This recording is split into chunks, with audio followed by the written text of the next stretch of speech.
Doctor Sukanta Majumdar মহোদয় উল্লেখ করেছেন রেল এবং স্টেট গভর্নমেন্টের কোঅর্ডিনেশনের কথা, পড়ে থাকা প্রজেক্টের কথা, ল্যান্ডের কথা।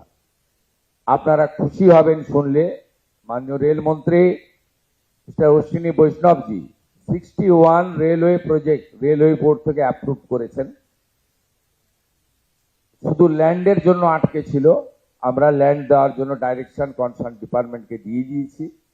61টা নতুন railway project including Hili maximum হয়ে গেছে, আর একটু বাকি রয়েছে, ইনক্লুডিং মাই নন্দীগ্রাম অলসো।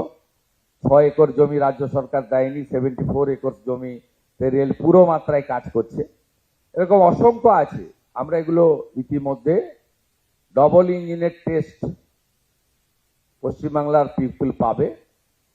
আপনাদের জোকা থেকে দমদম মেট্রো মাত্র 666 মিটার, চিংড়িঘাটাতে যে আমাদের বটল ছিল, যে জটিলতা ছিল, সেটাও আমরা ক্লিয়ার করে দিয়েছি।